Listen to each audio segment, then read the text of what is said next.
Rajkiran sir, எங்க குடும்பமே உங்களுக்கு கடமைப்பட்டிருக்கு. எங்க அப்பா நான் சொல்லணும்னு நினைச்ச வரிகள் அவர் சொல்லிட்டாரு. எங்க குடும்பத்துக்கே இந்த நன்றி மறக்காத வியாதி இருக்கு. என்றென்றைக்கும் நன்றியோட நாங்க இருக்கிறோம். எங்க ஃபேமிலிக்கு ஒரு கதவு. எங்க அப்பாவுக்கும் முதல் படம் ஹீரோ நீங்க தான், எனக்கும் முதல் படம் ஹீரோ நீங்க தான். இந்த படத்தில் நீங்க இருந்தது எங்களுக்கு ஒரு ஆசீர்வாதம். ரொம்ப ரொம்ப நன்றி.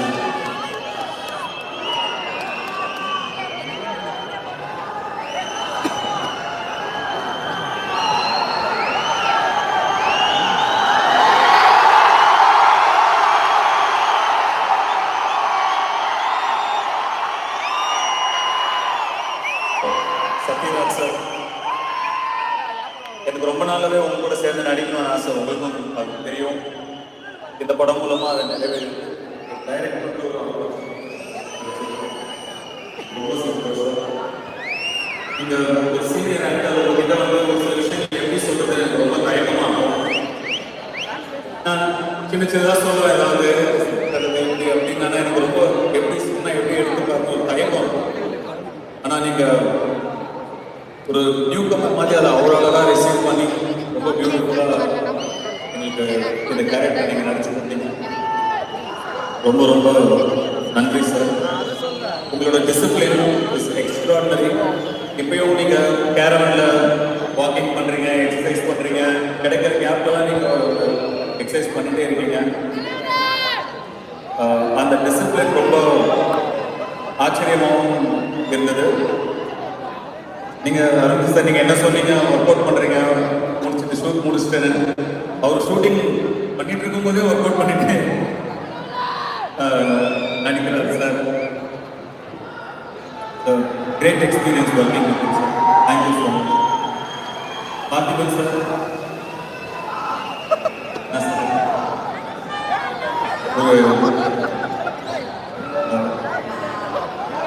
உண்மையிலே நான் ரொம்ப கொஞ்சம் மைக்ரோ மேனேஜ் பண்ணிட்டேன்னு நினைக்கிறேன். நான் தலையிலலாம் கையை வைக்கல, அது அந்த மாதிரி எடுத்துக்க வேண்டாம். எல்லாத்தையுமே வித்தியாசமா பண்ணணும்னு நினைக்கிற பார்த்திபன் சார், எல்லாத்தையுமே அன்யூஷுவலா பண்ணணும்னு நினைக்கிற பார்த்திபன் சார். அப்போ ஒரு யூஸ்வலா காட்டலாம், அதான் அன்யூஷுவலா இருக்கும்னு எனக்கு தோணுச்சு. அதனால உங்களை யூஸ்வலா மாற்றி ஒரு கேரக்டர் ப்ரெசென்ட் பண்ணிருக்கோம். நீங்க நினைக்கிற அளவுக்கு ஒரு சின்ன கேரக்டர் இல்லை. நீங்க படம் பார்க்கணும் புரியும் நான் நினைக்கிறேன். அருண் சார், ரொம்ப சீக்கிரமா நீங்க சொன்ன மாதிரி டக்குன்னு இந்த படம் பண்றதை அக்செப்ட் பண்ணிட்டீங்க.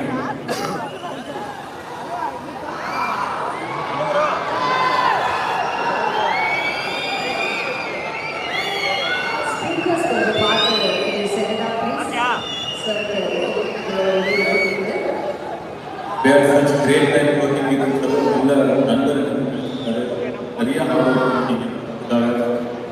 தூசிலையும் மண்ணிலையும் புழுதிலையும் போட்டு அடிச்சு பொறுக்கி எடுத்துருக்கோம்.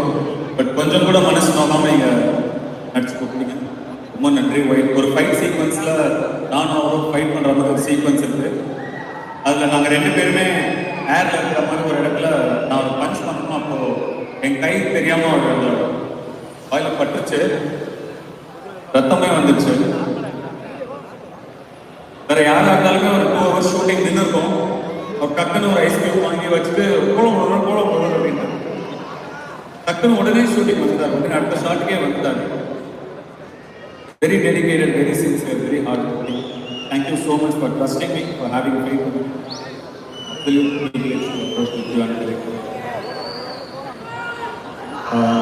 Shalini, thank you so much for coming here. Such a sweet person, at the same time such a brat. You were so entertaining on set. It was lovely working with you.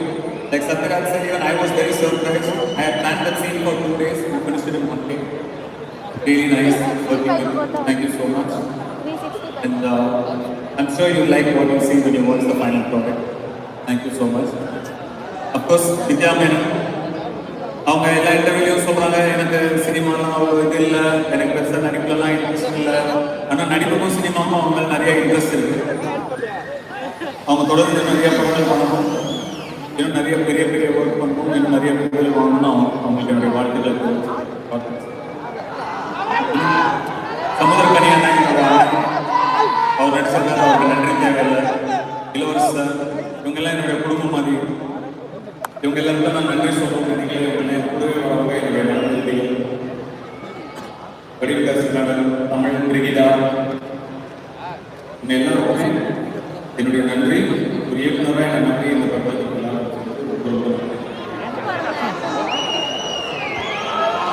என்னுடைய தயாரிப்பாளர் Akash, thank you so much. நீங்கள் இந்த படத்தோட கதை கூட கேட்கல, நீங்கள் இமீடியட்டாக இந்த படம் ரிலீஸ் பண்ணுறேன், நீங்கள் அக்செப்ட் பண்ணிக்கோங்க.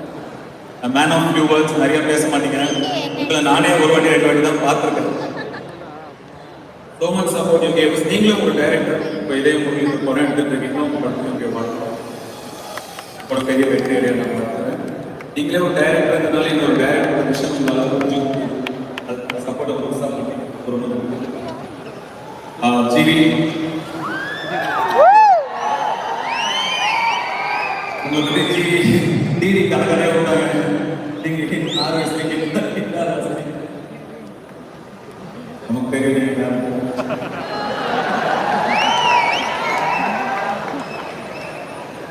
ஜிவி மாதிரி ஒரு ஃப்ரெண்டு கிடைச்சது நிஜமாவே ஒரு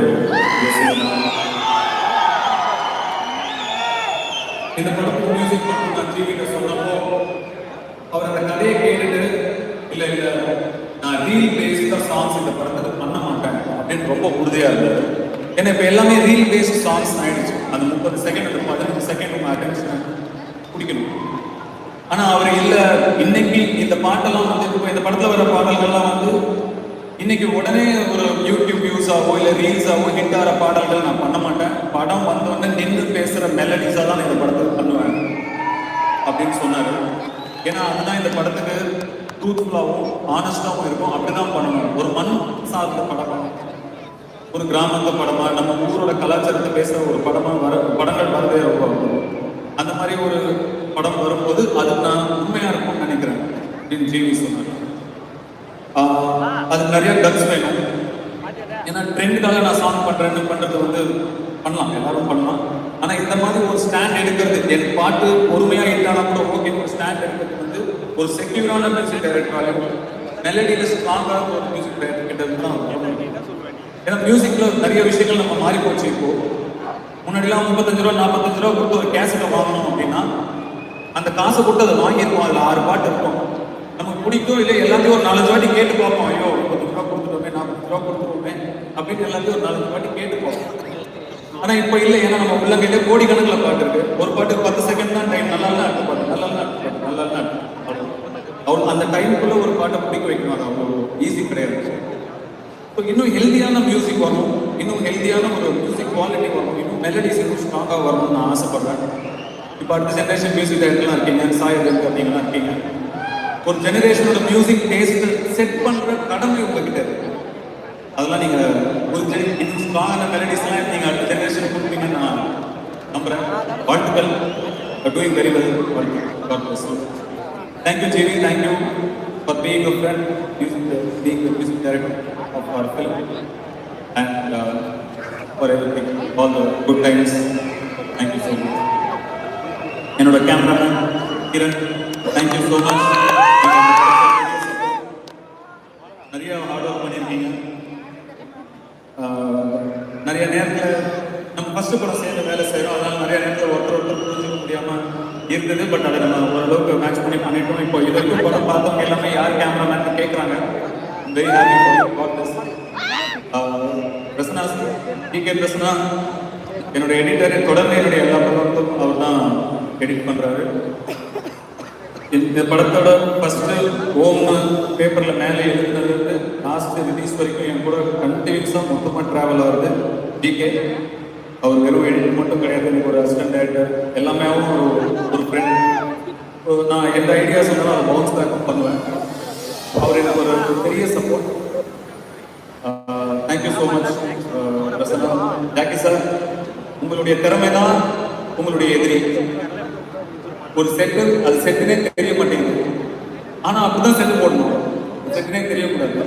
செட்டுனே தெரியாதனால உங்களுக்கு பல விருதுகள் மிஸ் ஆகி போயிட்டே இருக்கு. அடுத்த வாட்டி என்ன பண்ணணும், இந்த செட்டுன்னு முதல்ல இருந்தே நம்ம கூவி பப்ளிசிட்டி பண்ணி இவர் ராயன் வந்து மொத்தமா நடக்கிற அந்த ஊரே அவர் போட்ட செட்டு தான். ஆனா செட்டுனே யாருக்கும் தெரியல. அதோட உழைப்புலாம் சாதாரண உழைப்பு கிடையாது, ஒரு அசுர உழைப்பு அது. அந்த உழைப்புக்கு என்னுடைய நன்றி சார். தொடர்ந்து நீங்களும் என்னை நம்புறீங்க, இந்த நம்பிக்கைக்கு ரொம்ப நன்றி. கோரியோகிராஃபர் சதீஷ் அவருக்கு என்னுடைய நன்றி. அண்ட் சிஜி பிரவீன் உங்களுக்கும் என்னுடைய நன்றி. பீட்ரைன் மாஸ்டர் அவர் இன்னொரு யானை போலும் எனக்கு எப்பயுமே. அவர் ஸ்டண்ட் டைரக்டர், நான் அடிக்கடி சொல்லுவேன், it's not stunt choreographer, stunt director. அவரும் இந்த படத்துக்கு மிகப்பெரிய படம், அவருக்கும் எனக்கு நன்றி. இன்னும் இந்த படத்துக்காக உழைத்த எல்லா டெக்னீஷியன்ஸ்க்கும் நன்றி. காவ்யா, பாஸ்கர், ஸ்டைலிஸ்ட், உங்களுக்கு தனியாக ஒரு ஃபேன்ஸ் இருக்காங்க போல.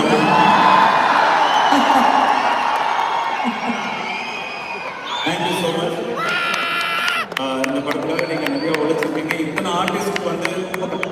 ஆர்டிஸ்ட் வந்து ஒரே நாள் ஃபைல் பண்ணுறது அவ்வளோ ஈஸி கிடையாது. உங்களை ஹார்ட் ஒர்க் என்னுடைய நன்றி. உங்கள் டீமுக்கும் என்னோட நன்றி. உங்கள் டீம் பேரும் காவியா தான் இல்லையா? அவங்களுக்கும் என்னோட நன்றி. Thank you so much. பேஸ் இந்த படத்துக்காக நிறையா உழைச்சிருக்கீங்க, டே நைட் உழைச்சிருக்கீங்க. நீங்கள் கொஞ்சம் வசதியாக இருந்த பையன், உங்களுக்கு இந்த மாதிரி டே நைட் தூக்காமல் வேலை செய்யறதுலாம் ரொம்ப புதுசாக இருக்கும். பட் பயங்கர ஹார்ட் ஒர்க் பண்ணிட்டீங்க. இங்கே பேசுகிற ஒரு ஆர்டிஸ்டும் பேசுங்களை நல்லபடியாக பார்த்துட்டாரு, ஸ்டேஷங்களை நல்லபடியாக பார்த்துட்டாரு. சொல்ல எனக்கு யாத்திராவையோ லிங்காவையோ இங்கே நின்று யாராவது சொல்லியிருந்தா என்ன ஒரு சந்தோஷம் இருந்திருக்குமோ, அந்த சந்தோஷம் உங்களை பற்றி அவங்க சொல்ல முடியாது. உங்களுடைய ஹார்ட் ஒர்க்கு ரொம்ப நன்றி. நீங்கள் கொஞ்சம் மெடிடேஷன் ப்ராக்டிஸ் பண்ணணும்னு நான் நினைக்கிறேன். கொஞ்சம் மெடிடேஷன் ப்ராக்டிஸ் பண்ணி காம் டவுன். என்னோட அட்வைஸ், நான் மெடிடேஷன் பண்ணுறேன், மெடிடேஷன் பண்ணுறேன். அதையும் கற்றுக்கோங்க. ரொம்ப தேங்க்ஸ் ஸ்ரேயஸ். ப்ராஜெக்டை இவ்வளோ சக்ஸஸ்ஃபுல்லாக, இவ்வளோ பெருசாக நீங்கள் தான் ஆகாஷ் கூட்டிகிட்டு வந்தே நீங்கள். ஸோ நீங்கள் எல்லாம் பண்ணிக்க முடியாது. உங்களுடைய கான்ட்ரிபியூஷனுக்கும் ரொம்ப நன்றி. இட்லி கடை இல்லை ரொம்ப காமாக தான் பேசுகிறேன்.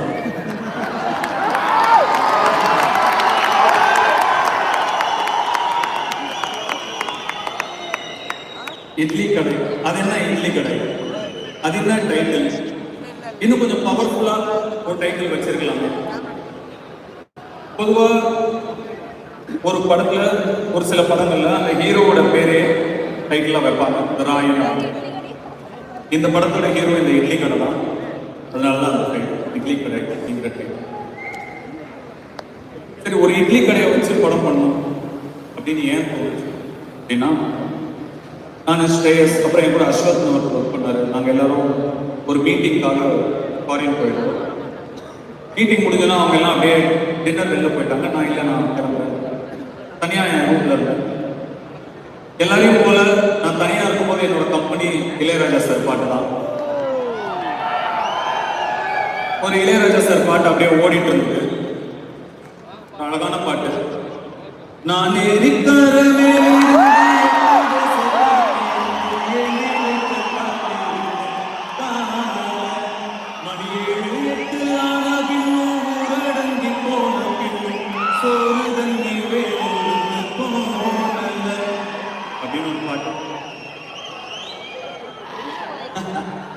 வீட்டுல போய் இந்த பாட்டெல்லாம் கேட்க சூப்பரா இருக்கும்.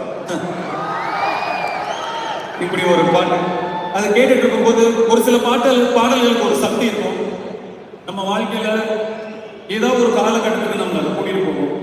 குழந்தை பருவத்துக்கோ இல்லை ஸ்கூல் டைமுக்கோ காலேஜ் டைமுக்கோ அந்த மாதிரி ஏதாவது ஒரு ஞாபகத்தை கொடுக்குற ஒரு சக்தி ஒரு சில பாடல்கள்.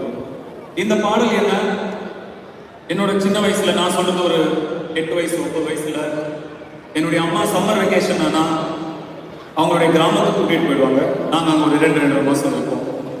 அந்த கிராமத்துக்கும் அங்கே இருக்கிற என்னோட பாட்டி வீட்டுக்கும் இந்த பாட்டை எனக்கு கூட்டிட்டு போச்சு. அந்த கிராமத்தில் ஒரு முக்கியமான கேரக்டர், ஒரு மெயின் ரோடு இருக்கும். 2 பஸ் தான் வந்து போகும். ஒரே ஒரு கடை, அது ஒரு இட்லி. எனக்கு தினம் அந்த இட்லி கடையில் எப்படியாவது இட்லி சாப்பிடும். என் சைல்ட்ஹுட்ல ரொம்ப முக்கியமான கேரக்டர் இந்த இட்லி கடை. எப்படியாவது டெய்லி அந்த இட்லி சாப்பிடும். ஆனால் கையில் காசு. தெரியும். அப்ப என்ன பண்ணுவாங்கன்னா, அங்க காலையில போய் வயல்ல இறங்கி பூ பறிக்க சொல்லுவாங்க. பூ பறிச்சு கொடுத்தோம்னா எவ்வளவு பூ பறிச்சு கொடுக்குறோமோ அதுக்கு தகுந்த கூலி. ஸோ நான் என் அக்கா 2 பேர், என் கசின்ஸ் ஒரு 4 பேர் எல்லாரும் காலங்காலத்தில் ஒரு 4 மணிக்கு எழுந்திரிச்சு அந்த வயலுக்கு போவோம். அங்கே போய் இறங்கி பூ பறிப்போம். எவ்வளோ முடியுமோ 2-2.5 மணி நேரம் நான் ஸ்டாப்பாக பறிக்கணும். 2.5 மணி நேரம் பறிச்சு முடிச்சா ஆளுக்கு ஒரு ₹2 2,000 கிடைக்கும். அந்த ₹2 2,000 எடுத்துக்கிட்டு நேராக ஒரு தோட்டத்துக்கு போவோம். அந்த தோட்டத்தில் ஒரு பம்ப் செட்டில் இறங்குவோம். நம்ம ஒரு தொட்டி கேட்டையார் போடுறோம், ஒரு தோட்டம் தொட்டிக்குள்ளே இறங்குவோம். ஆசை தீராம ஒரு ஆட்டத்தை போடுவோம். குளிச்சுட்டு துண்டை கட்டிக்கிட்டு அந்த துண்டோடு அந்த மெயின் ரோட்ல அப்படியே தண்ணி லைஃபாக நடந்து வருது. அப்படியே நடந்து வருவோம். நடந்து வந்து அந்த கடைக்குள்ள போயிட்டு அந்த மர பெஞ்சில் உட்காந்துட்டு அந்த ₹2,000 4 இட்லி 5 இட்லி ஏதோ வரும். உழைச்சி சாப்பிட்ட அந்த 4 இட்லி 5 இட்லியில கிடைச்ச டேஸ்டும் நிம்மதியும் சந்தோஷமும். நான் இப்போ எவ்வளவோ நிறைய பெரிய பெரிய ரெஸ்டாரண்ட்ல ஃபேன்சியான ரெஸ்டாரண்ட்லாம் சாப்பிட்டேன், கிடைக்கல. இந்த பாட்டு என்ன அந்த இட்லி கடை கூட்டிட்டு போவோம். இப்போ நம்ம அந்த இட்லி கடைக்கு போனா எப்படி இருக்கும்? அந்த இட்லி கடையை வச்சே நம்ம ஒரு படம் எடுக்கக்கூடாது அப்படின்னு எனக்கு தோணுச்சு. அதுக்கப்புறம் அந்த கடை மட்டும் கிடையாது, அந்த கிராமத்துல என் மனசை கவர்ந்த, என்னை பாதிச்ச ஒரு சில கதாபாத்திரங்கள், உண்மை கதாபாத்திரங்கள், சென்னை நாங்கள் வந்ததுக்கு அப்புறம் என் மனசுல ஒரு இம்பாக்ட் ஏற்படுத்தின ஒரு சில உண்மை கதாபாத்திரங்களையும் வச்சு கற்பனையான கதை இந்த இட்லி.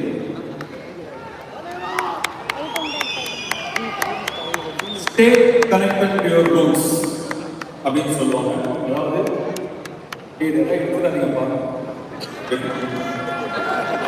அதாவது stay connected to your roots, உன் பூர்வீகத்துடன் இணைந்திரு அப்படின்னு சொல்லுவாங்க. எது நம்ம அடையாளம்?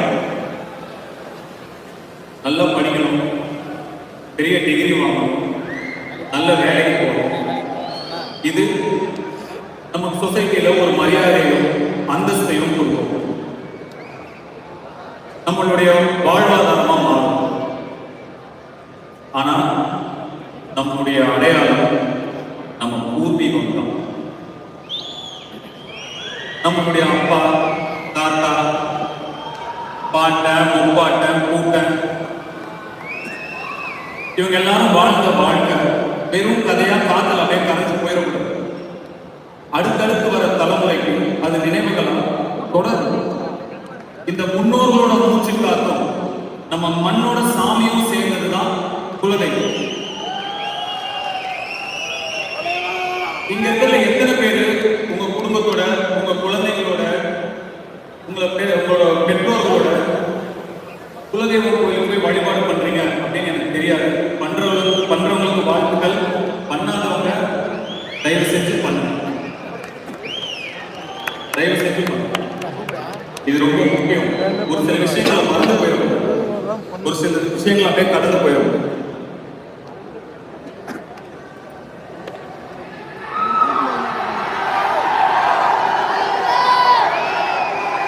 நம்ம இங்க இருக்கிற நம்ம எல்லாருக்கும் நம்மளுடைய அப்பா அம்மா பேர் தெரியும், தாத்தா பாட்டி பேர் தெரியும். அவங்களோட அப்பா அம்மா, அவங்களோட தாத்தா பாட்டி வாய்ப்பு ரொம்ப கம்மி. ஒரு சிலர் தெரிஞ்சிருக்கலாம், வாய்ப்பு ரொம்ப கம்மி. நம்ம பிள்ளைங்களை நம்ம குலதெய்வம் கோயிலுக்கு கூட்டிட்டு போய் அவங்களோட வாழ்க்கையையும் வந்த வழியையும் அவங்களுக்கு எடுத்து சொல்லி அந்த குலதெய்வத்தோட அருளோட நம்ம பிள்ளைய வளர்க்கணும்.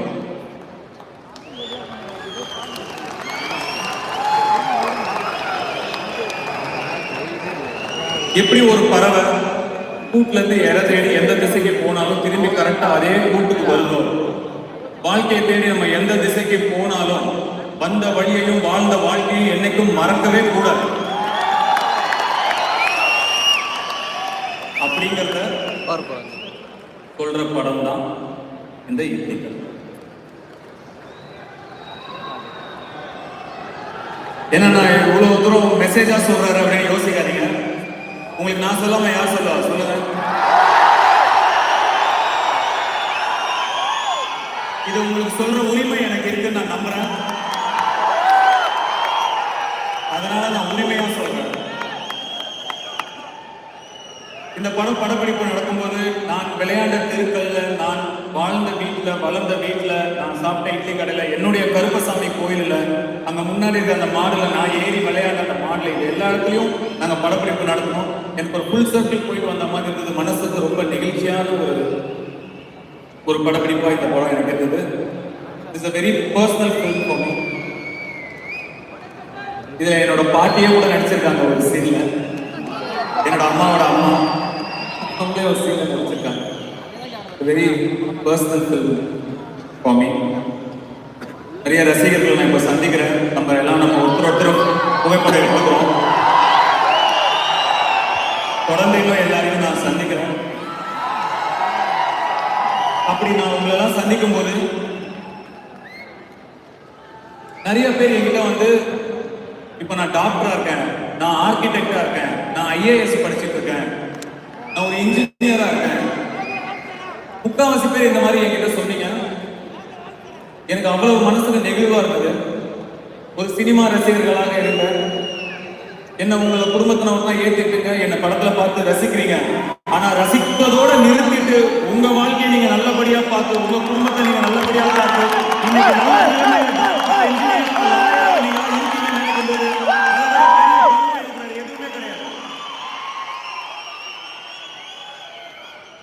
அதுதான் முக்கியம்.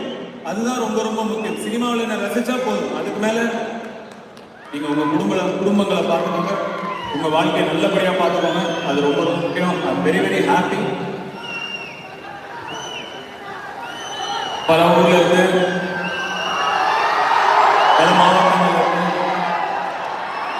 வந்திருக்கீங்க. காலையிலேயே கிளம்பிருப்பீங்க. எல்லாரும் ரொம்ப அசதியா இருப்பீங்க. இவ்வளவு நேரம் வெயிட் பண்ணி இட்லி கடைக்கு உங்களோட சப்போர்ட்டையும் கொடுத்துருக்கீங்க. ரொம்ப ரொம்ப நன்றி. இட்லி கடை நிச்சயமா உங்களுக்கு பிடிச்ச ஒரு படமா இருக்கும் நான் நம்புறேன். உங்க குடும்பங்களோட நிச்சயமா பார்க்க வேண்டிய படமா இது இருக்கும் அப்படின்னு நான் நம்புறேன். அண்ட் ஒன்ஸ் அகைன் என்னுடைய டீமுக்கும், டைரக்ஷன் டீமுக்கும், என்னுடைய கோ ஆக்டர்ஸ் டீமுக்கும் என்னுடைய நன்றி. உங்க சப்போர்ட் எதுவும் இல்லாமல் இதெல்லாம் பண்ணிக்கவே முடியாதுனால தேங்க்யூ ஸோ மச்.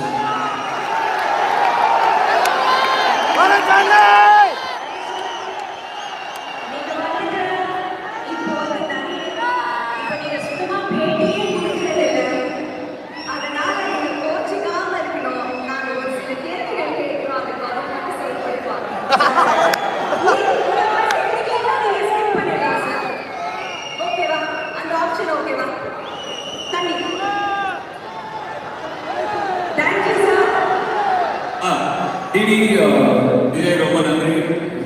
பொதுவாளி இந்த வாசக இசைக்கலைஞர்களுக்கு எல்லாருக்கும் என்னுடைய நன்றி. பெர்ஃபார்ம் பண்ண குழந்தைகளுக்கு என்னுடைய நன்றி. எல்லா கலைஞர்களுக்கும் நன்றி. இந்த படத்தின் இசை மூலமா, டிவி மூலமா அற்புதமான நாட்டுப்புற கலைஞர்களை என்னால் சந்திக்க முடியுது. ஃபோக் சாங் சிங்கர்ஸ் என்னால் சந்திக்க முடியுது. அவங்க எல்லாருக்கும் என்னுடைய நன்றி. என்னுடைய அசிஸ்டன்ட் டைரக்டர் டீமுக்கு என்னுடைய நன்றி. அவங்களுக்கும் என்னுடைய நன்றி.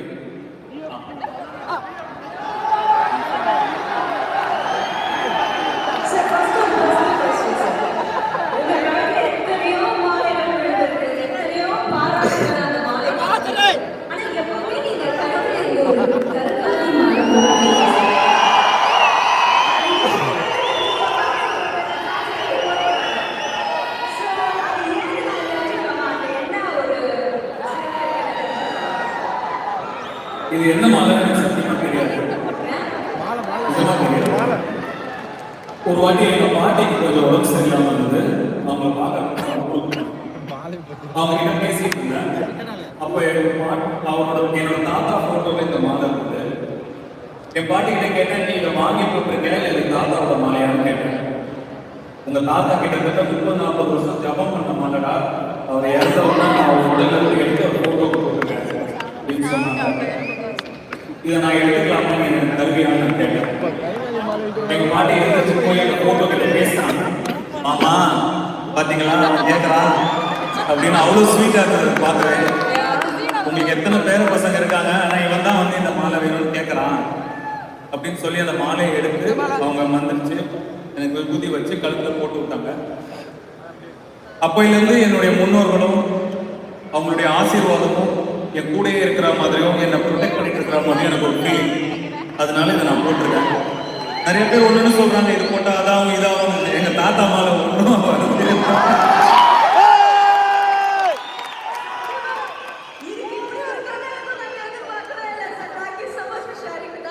நீங்க இந்த மாலை போடுறதுக்கு ஒரு 300 ரேட் இருக்கு சார் ஆன்லைன்ல. படத்துல நாங்க பாக்குறோம், ரசிக்கிறோம். இப்ப நிறைய பேர் சொல்றாங்க ஓஜி அப்படின்னு வார்த்தை யூஸ் பண்றாங்க. எப்படி உங்க ஆக்டிங்க்கு நாங்க மிகப்பெரிய ஃபேனோ, உங்களோட ஃபங்குக்கும் சில தேவை நாங்க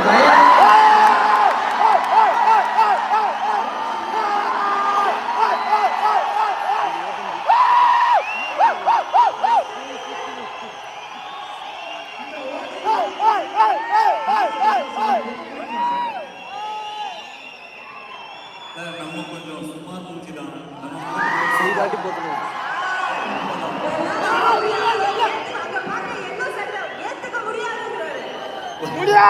சில ஹேர் ஸ்டைல் தான் சூட் ஆகும். அதனால நான் அப்போ வச்சுக்கிட்டது. பசங்க ஆசைப்பட்டு திரும்பி வைக்க வேண்டியதான்.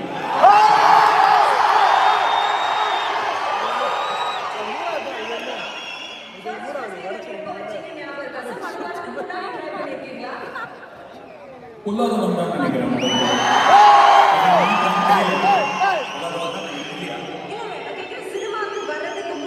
இல்ல இல்ல இல்ல.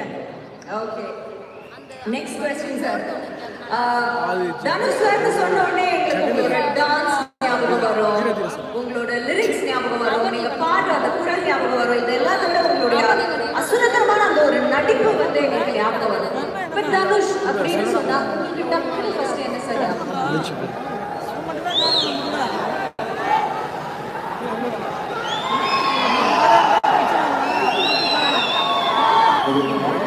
என்ன பொறுத்தவரை அப்படி கேட்டீங்கன்னா ஒரு நல்ல தகப்பன்ற ஞாபகம்.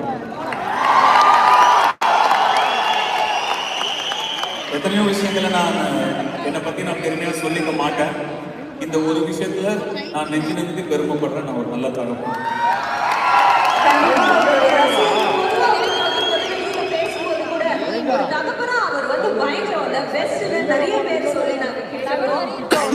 நீங்க மனசுல நினைக்கிறது, நீங்க உங்க செயல்ல காட்டுறது எல்லாருமே செய்யுது. And I have to mention, you have two blessed kids.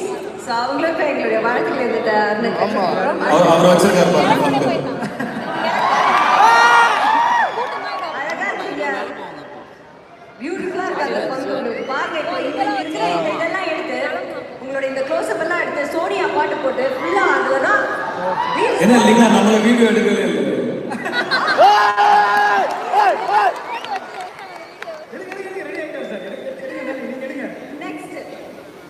Sir உங்க வாழ்க்கைய ஒரு பயோபிக்கா எடுத்தா அந்த படத்துக்கு என்ன டைட்டில் சார் வைக்கலாம்? என் பயோபிக்கும் வடிச்ச நைட்டு தானே.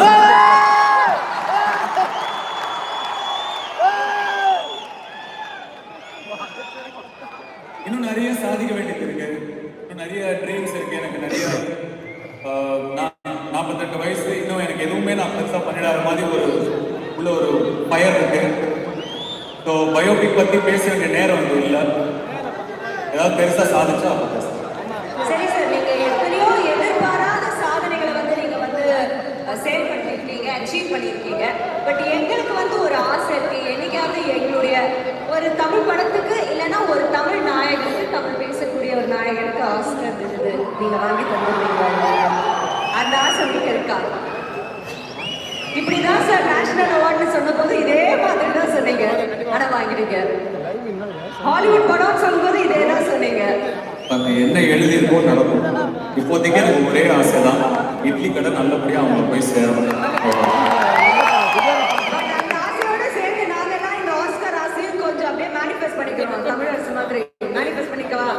ஓகே, அலோ பண்ணிருக்கோம். ஏகப்பட்ட மேனிஃபெஸ்டேஷன் போது நெக்ஸ்ட் ஒரு இமேஜ் ஒன்று பார்க்க போறோம் சார்.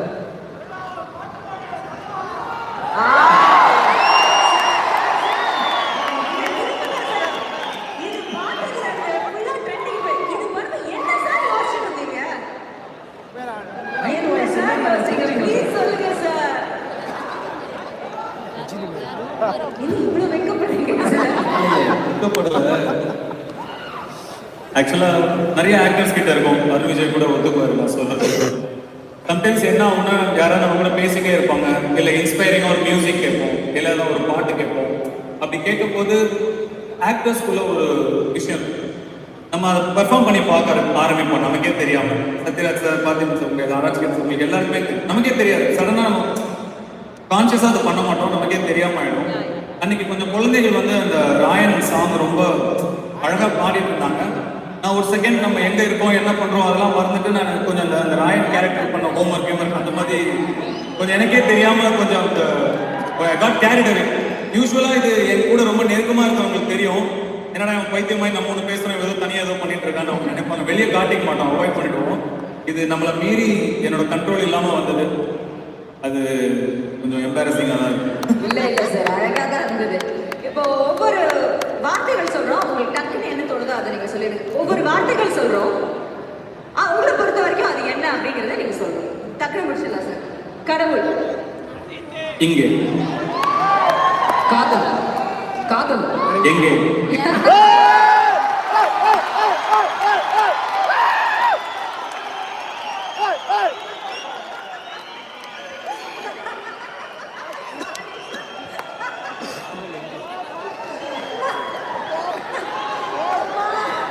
ஐயோ சாரி. நட்பு, நட்பு, ஃப்ரெண்ட்ஷிப். ஆசீர்வாதம். துரோகம், பழகிடுச்சு.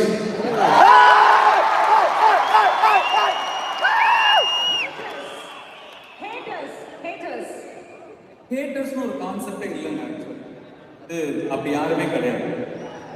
எல்லாரும் எல்லா படமும் பார்ப்பாங்க. யார் ஹேட்டர்ஸ்னு யாரும் சொல்லுங்க பார்க்கலாம். அப்படி யாருமே ஒரு ஒரு குறிப்பிட்ட ஒரு குரூப் ஒரு அவங்களுடைய சர்வைவலுக்காகவோ ஏதோ ஒரு விஷயத்துக்காகவோ ஒரு 30 பேர் ஒரு 300 ஐடியா வச்சுட்டு பரப்புறது தான் ஹேட்டர். அதனால ஒண்ணுமே இல்லை. அந்த 30 பேரும் போய் படம் பார்ப்பாங்க. அவங்களே படம் நல்லா இருக்கு அப்படி ஒரு கான்செப்டே கிடையாது. ஆனா கிரவுண்ட் ரியாலிட்டியே வேற. நம்ம பசங்க களத்துல இறங்கி கிரவுண்ட்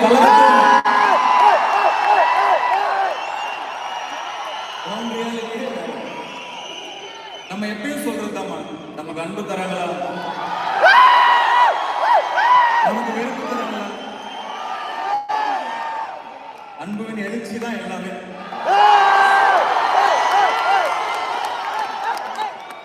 அரசியல், அரசியல், புரியாது. ரசிகர்கள், கடைசி வார்த்தை. ரசிகர்கள், fans.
மக்களே, இவ்வளோ நேரம் பொறுமையாக நீங்கள் லைவ் பார்த்ததுக்கு ரொம்ப ரொம்ப தேங்க்யூ ஃபார் வாட்சிங். இதோட நம்ம லைவ் வந்து ஃபினிஷ் பண்ணிடலாம். ஏன்னா சாங் மியூசிக் எல்லாமே போகுது. காப்பிரைட் கிளைமோ ஸ்ட்ரைக்கோ வந்து உங்களுக்கும் கஷ்டம், எனக்கும் கஷ்டம். ஸோ அதனால இதோட இந்த வீடியோவை நான் வந்து முடிச்சுக்கிறேன். ஸோ தேங்க்யூ ஃபார் வாட்சிங். பாய்.